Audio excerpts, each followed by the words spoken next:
My name is Maya Brooks, and on my 26th birthday, my stepmother slid a red folder across a restaurant table and told me that I had never really been part of the family. She said it calmly, as if she were discussing a utility bill. My father stared at his wine glass. My stepbrother kept eating his steak. Nobody looked surprised. According to my stepmother, they had only kept me in their home because my late father's insurance payments had helped support the household while I was growing up. Now that I had turned 26, those payments had officially ended, and according to her, my place in the family had ended too. She told me they had already spoken to a lawyer. I would not inherit anything. I would not remain part of the family estate. They wanted me to sign a document acknowledging that I understood my position. What none of them knew was that 3 months earlier I had already learned a secret my grandmother had taken to her grave. And by the end of that dinner, I would discover that I was not the person being removed from the family. They were. Growing up in our house felt like living in a hotel where I was only a temporary guest. My stepbrother Austin received expensive birthday parties, private lessons, and every opportunity he wanted. When I turned 12, my birthday consisted of a small grocery store cake left on the kitchen counter. My stepmother Victoria never yelled at me. That would have been easier. Instead, she explained everything with kindness. She explained why Austin deserved better schools. She explained why family money had to be spent carefully. She explained why I needed to be realistic about my future. By the time I was 15, I had learned that asking for nothing caused fewer problems. I became quiet, helpful, invisible. I honestly believed that if I made myself easy enough to love, eventually someone would choose me. Nobody ever did.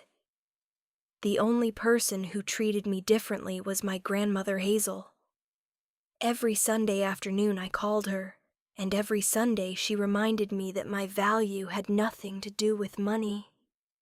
One day after I'd been crying in her garden because Austin told me I was only living in the house because of charity, she took my hand and said something I never forgot. "You were placed in that house, sweetheart. You were never made by it." For years I carried those words with me. When I turned 18, I left home with 2 bags and a partial scholarship. Nobody helped me move. Nobody drove me to the station.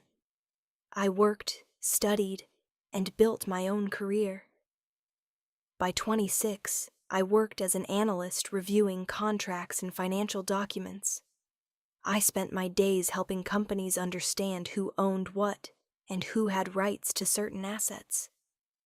Ironically, I could understand complicated legal documents for strangers, but I still could not understand why my own family had never wanted me. 2 years before that dinner, my grandmother died. At her funeral, my father and Victoria seemed more interested in discussing her property than grieving her loss.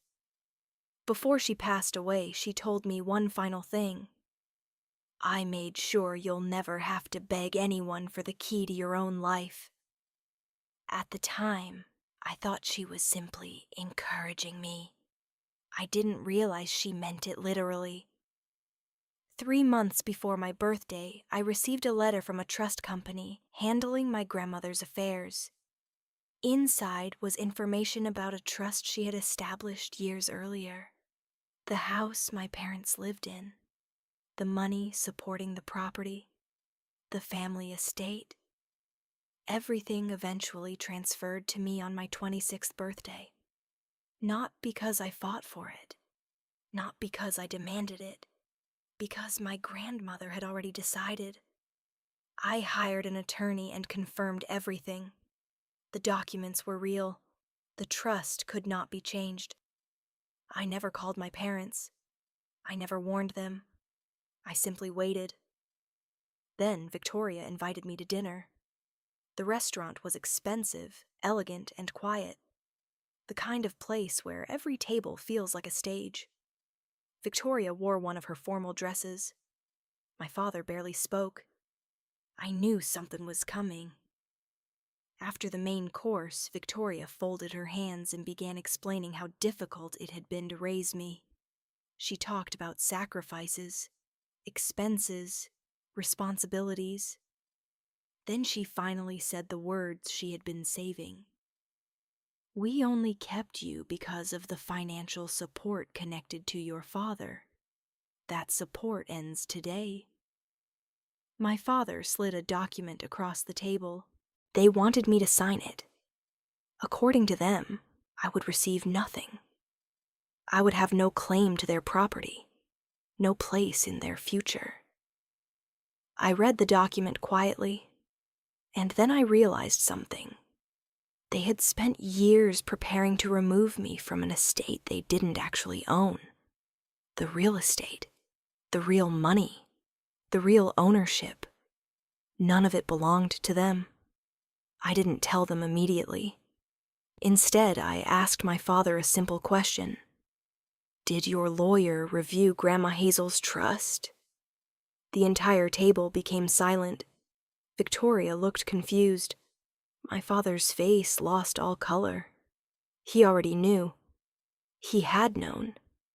And suddenly I understood why this dinner had been arranged so quickly. They wanted my signature before I learned the truth. I opened my folder. Inside were the trust documents, the transfer schedule, and the confirmation from my attorney. Victoria read the pages. Her hands started shaking. My father couldn't look at me. According to my grandmother's trust, the house, the remaining assets, and the estate transferred to me on my 26th birthday. That day. That exact day. The allowance supporting their lifestyle ended. Their lawyer had prepared documents against the wrong estate. Everything they had spent the evening threatening to take away had never belonged to them. For the first time in my life, Victoria had nothing to say. Then she tried something entirely different. Her voice softened. We're still your family, Maya. 20 minutes earlier, she had explained that I was nothing more than a financial obligation. Now suddenly I was family again. But something inside me had changed, because 3 tables behind us sat my uncle Marcus, my father's brother, and several relatives I had only recently met. People who had spent years wondering where I was. People who wanted nothing from me. People who had simply saved me a seat. I stood up. Victoria asked where I was going. I looked at her and said quietly, My family is sitting at table 14. She turned around. My uncle stood up. He smiled at me. And in that moment, my stepmother realized that she had spent the entire evening publicly rejecting me, while my real family had been sitting only a few feet away. I walked across the restaurant. Nobody stopped me. My uncle pulled out a chair. We saved you a seat, he said, and for the first time in my entire life, I understood the difference between being needed and being wanted. My stepmother began shouting behind me. She talked about money, sacrifices, everything they had paid for. But nobody in the restaurant saw a grateful parent. They saw a woman angry about losing control. Before I sat down, I returned to their table one final time. I placed a copy of the trust document in front of Victoria. You can keep this, I said. You'll want to understand what actually ended tonight. Then I looked at both of them. You kept me in your house for the benefits. They kept a seat for me in their lives. And I walked away. The trust eventually transferred exactly as my grandmother intended. My father and Victoria later sold the house because they could no longer afford it. I never argued with them. I never sued them. I simply stopped answering the phone. My father sent one text several weeks later. "I am sorry." I never replied. Some apologies arrive years too late. Today, I spend every birthday with the family that chose me. My uncle still calls every Sunday. My cousins send me messages for no reason at all. And sometimes I think about something my grandmother told me when I was a little girl. You were placed in that house. You were never made by it. For 26 years, I believed I had to earn my place in people's lives. But real family doesn't make you audition for a seat at the table. They simply save one for you. And when you finally arrive, they are already standing to welcome you.